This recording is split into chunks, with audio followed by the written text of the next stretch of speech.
Alright, today's video we're going to be making a body sock. This is the finished product. And I think we should rewind a little bit so I can show you how to make one yourself.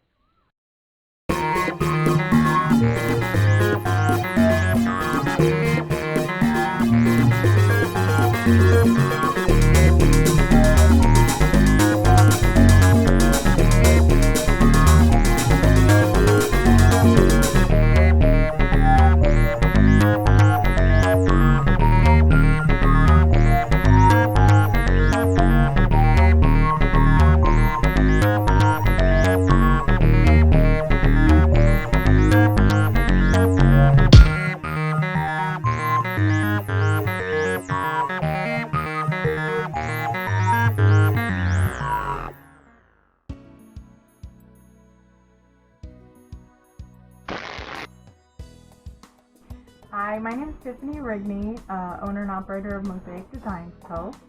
My last video was basically just my introductory video, sort of the inspiration behind the name of our business, and this video is going to get into actually making something. This first project I plan to make is called a body sock, or sometimes people call it a sensory sock. Other businesses refer to it as a cozy cocoon. I call it a body sock. My kids call it a body sock. I make several of these for my Etsy shop and for some of our special needs friends, which brings me to sort of history of why I am making these body socks. We have 3 little boys, and our oldest boy is 8 years old.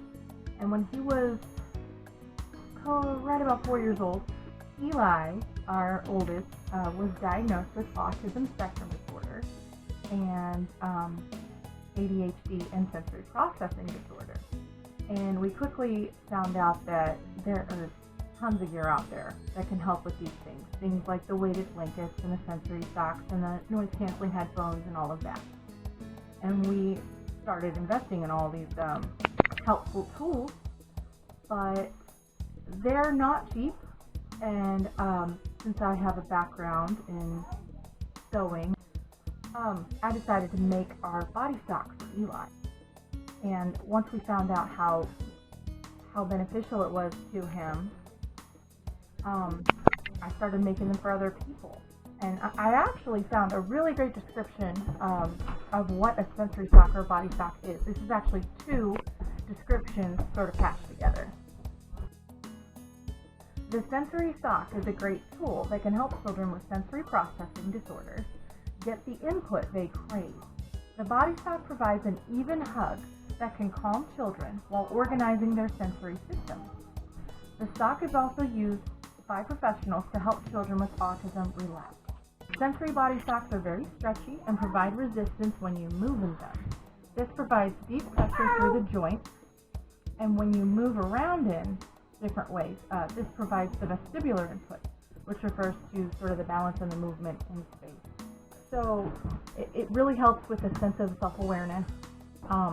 It gives resistance so that it kind of minimizes their need for that constant movement and that constant pushing and pulling on people, on furniture, on random things. The body sock kind of gives them that all in one. So that's why I started making mine, and we're going to jump into making one right now, so you can, if you have even beginner skills, this is a pretty simple project to make. I'm going to go ahead and make body socks for one of my Etsy customers, and we're going to jump into that now. First step would be measuring and cutting our fabric.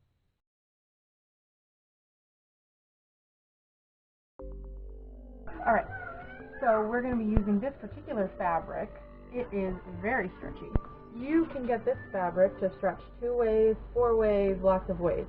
This particular one stretches mostly 2 ways.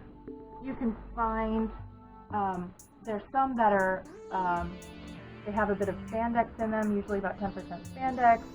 They have some fabrics called Lycra, L-Y-C-R-A. You can find it, it's abbreviated ICY or DCY. If you see any of those things in the composition of the fabric itself, it's probably going to give you that good, strong stretch. This is for a child who is about 4 feet tall. I do mine by the height of the child. So we're going to make this one 4 feet. My measurement here, this is a 2-foot mat. So it's easy for me to just pull this across twice and get my 4 feet and cut it.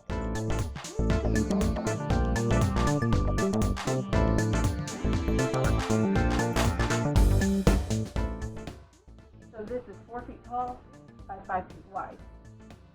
We're going to fold it in half, and the finished product is going to be this size. It's going to be all right. So this fabric stretches mostly side to side, and that is how we want it as a body sock. You're going to want it to stretch left to right. It still stretches top to bottom, but not as much. And the most beneficial way to use this is when the stretch goes horizontally. So vertically, that is where the opening of the body sack will be. So if you're looking at this large rectangle, horizontally, that's where our stretch will be. Vertically, that's where our opening will be. We're going to go ahead and serge these edges. If you took the very edge of the bolt, you're going to have that curling happening. Nothing wrong with that. Got those little holes. That actually helps me when I'm making it know that I have the right edge. I use this as the opening, so that helps me know what to search first.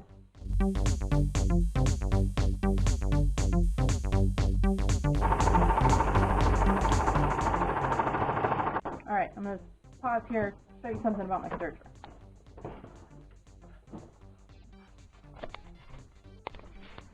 Okay, so typically when serging, there is a little blade that pops up and down right here. And what it does is, as the fabric is fed through the machine, it cuts the excess off. Now, for 2 reasons I'm not using my blade. And you can turn it off over here on the side. Most machines will let you. Right here. This is cut, this is don't cut. For 2 reasons, mine is off. One is that it broke. so I don't use it because it broke. Number 2, what's happening is I'm feeding this through is I'm letting that little curl, this little curl right here, I'm letting it purposely hang off the edge a little bit. And what it's doing is giving me a bulkier, bunchier edge, which gives it more substance and it's sturdier. The overlock pattern of the thread tends to hold better when it's got just a little bit of extra bunch in there. Specifically, that's what I like to do for this Lycra fabric. Back to the cameraman.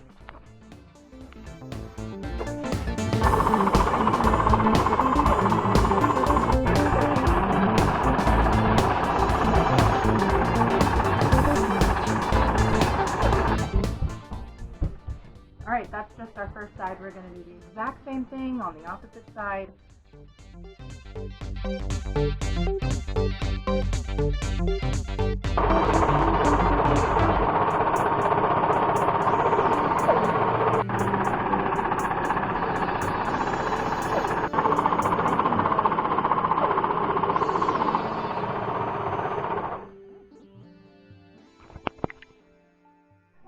Alright, now it's time to start closing our opening. Yeah, that makes no sense, and I'll explain it. Alright, so fold it in half with the 2 serged sides that you just finished together. And you're going to have a fold here. We need to start pinning these 2 sides together. And once we get partway through where we want the opening, we are going to mark that so that we don't sew that shut. We only want to sew shut the top and the bottom.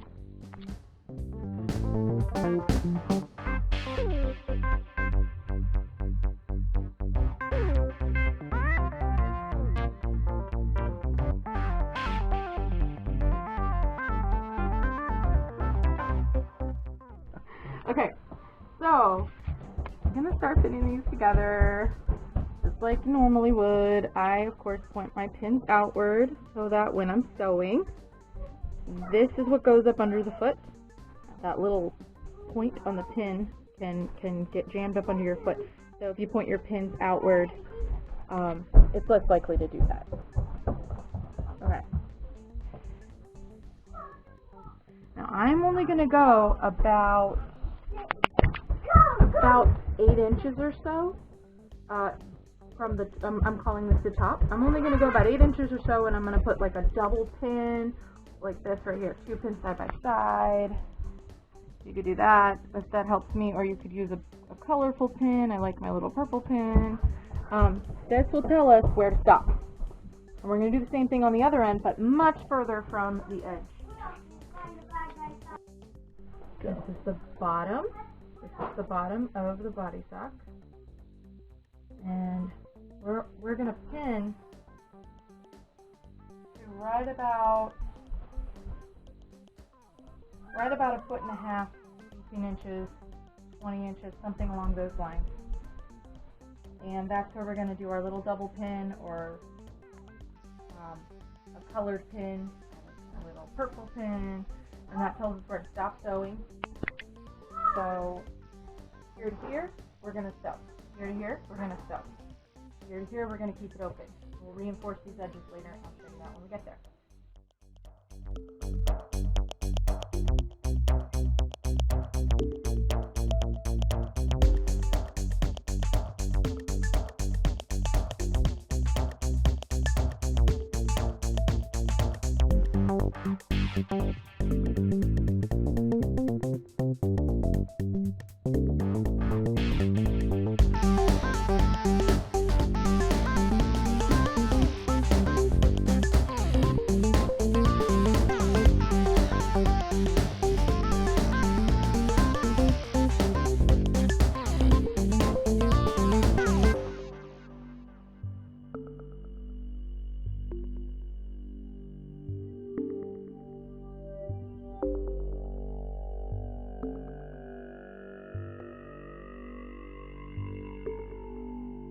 Okay, now it's time to sew these together. We just finished pinning them. We're only sewing to our double pins or our little purple pins or whatever happy pins you like to use. I am going to do about 1/2 inch seam allowance on this. That's going to give us some room to make a little hemmed edge for the opening.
Okay, I'm going to go ahead and go off on this brand. Do you have any of these teeny tiny little pins that are like 3/4 of an inch long?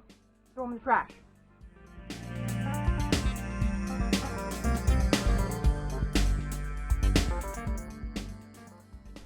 Alright, so we have the top of the body sock sewn together, and we have the bottom of the body sock sewn together, and the middle is open.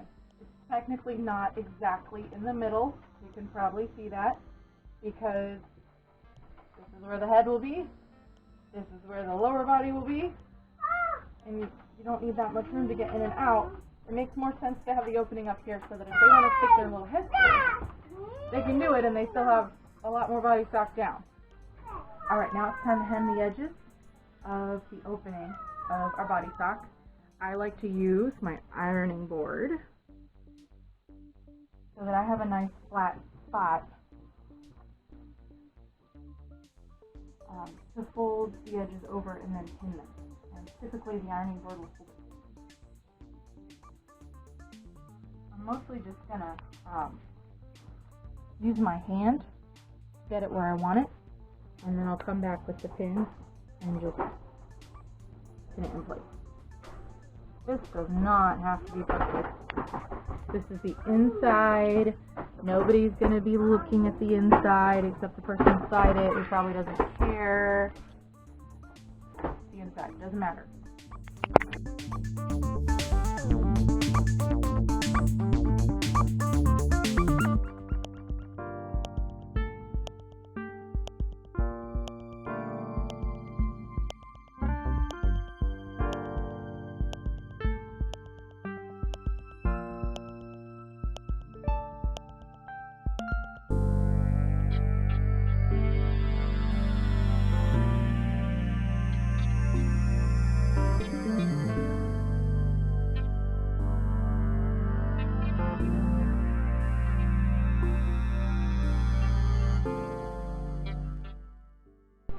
Alright, now that we have the opening to the body stock pinned with the little hem pinned over, we are going to tack it down.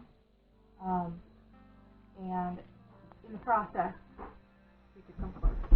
In the process, we're going to reinforce right above this V here so that when little one is pulling, it doesn't pop the seam and come open. We're going to reinforce that on both sides.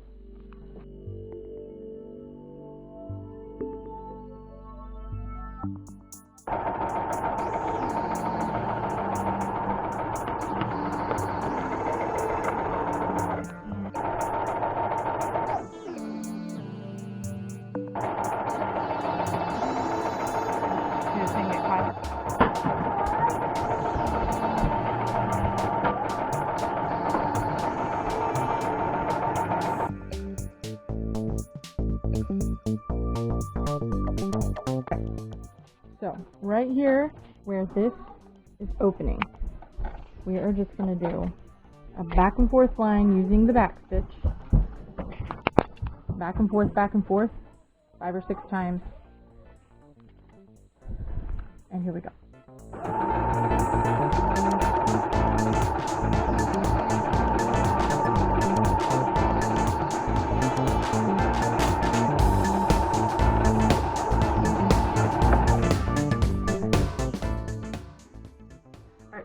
Here's what the reinforcing did.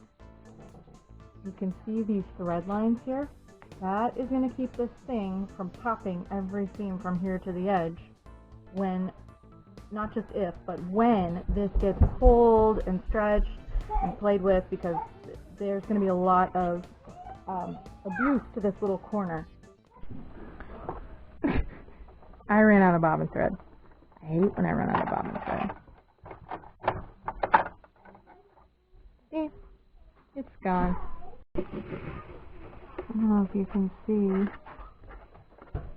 thread under here. That is not how to wind a bobbin properly. So this was caught under here, and I didn't know this thing popped off. And I've been sewing since I was 9. So that is a huge plus. Thanks.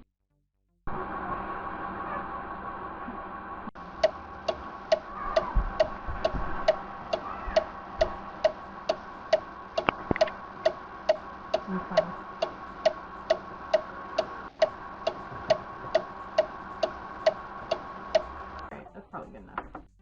But you're gonna have to stop and rethread your bobbin, rethread your machine, or all of that.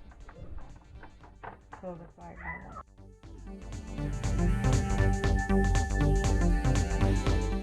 All right, let's go back to the part where the fluff got in my ear. Go back to where I ran out of bobbin thread and start again.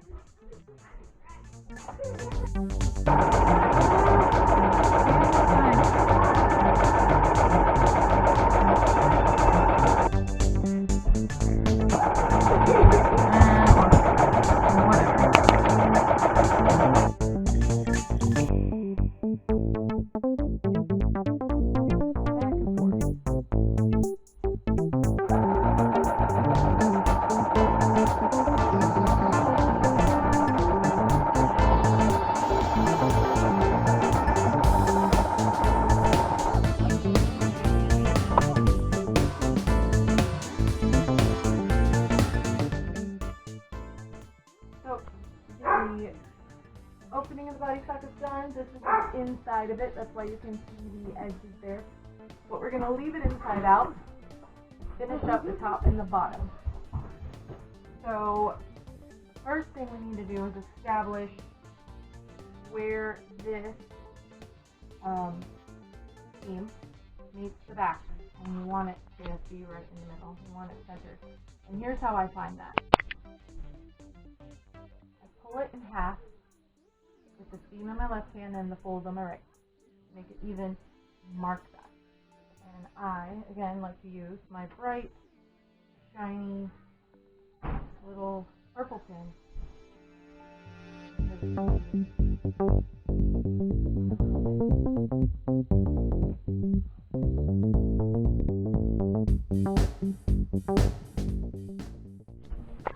Alright, so now that we have the pin exactly halfway across the back, I'm going to take the seam we just made and match it to that pin so we know that's exactly the middle. And that's where we'll start the pinning. And we'll pin out to the left and out to the right from the middle.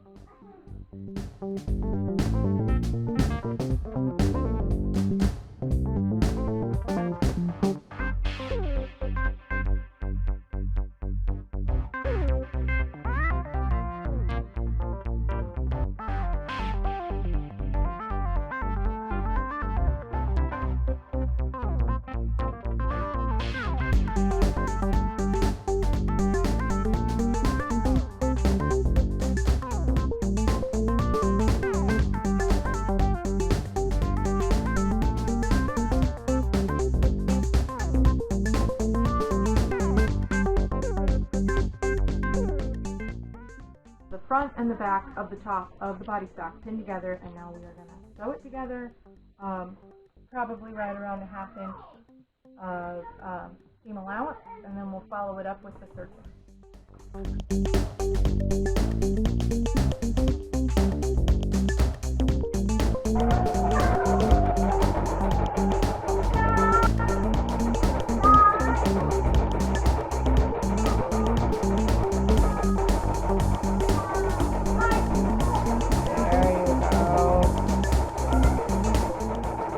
bottom, just like the top one. Find the middle, mark it, match them, pin them from the center out. And once we've sewn both bottom and top shut, then we'll go back and serge them with the overlock pattern.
So we close the top and bottom of the body sock. It's still inside out. We have one last step, and it's going to be to serge both the top and bottom ends. So this will look like this. My little man is going to help me do it. You ready, dude? Yeah.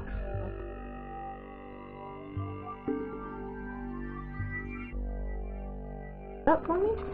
Lift it up. Put it down. Are we ready? Okay. Here we go. You gotta be able to see it.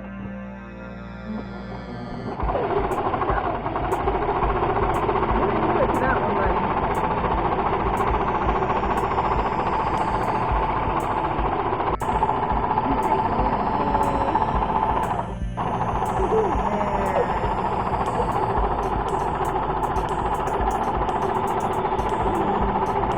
Alright. Now we gotta do the other side. You wanna cut it? Let's cut one more. Here we go. Throw the foot for me. Okay, here we go. Ready?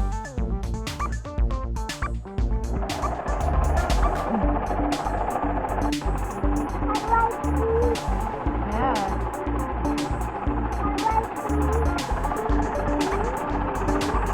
All right, you ready to cut it?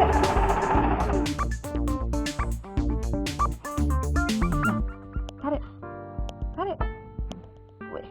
Good. One more cut. One more cut. There it is. You ready? Cut it. Snip. Good. Alright. Alright. Here's our finished 4-foot body sock. It's inside out, so let's turn it the other way.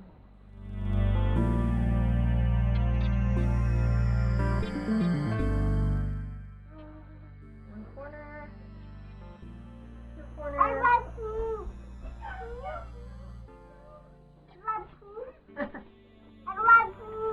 Three corners. Four corners.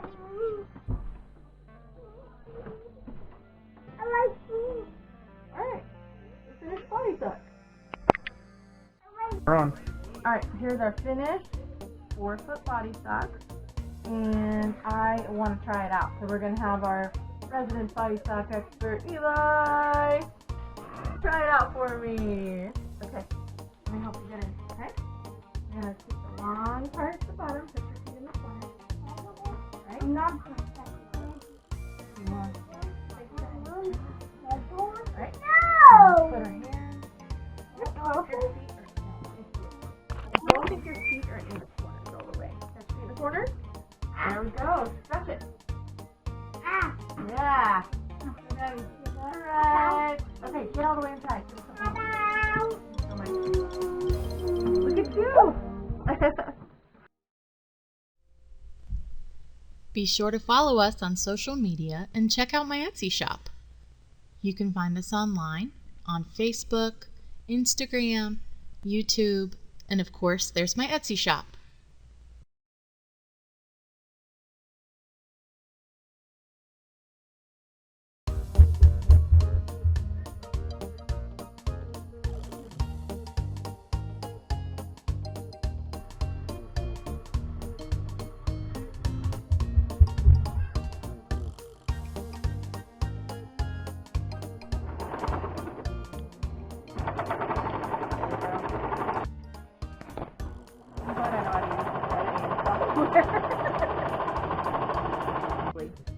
Relatively.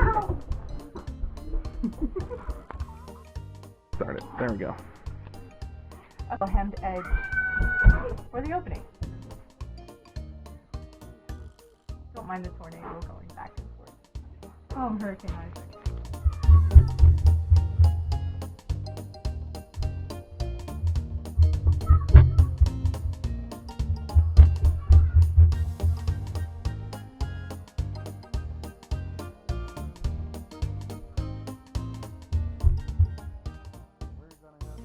My mom.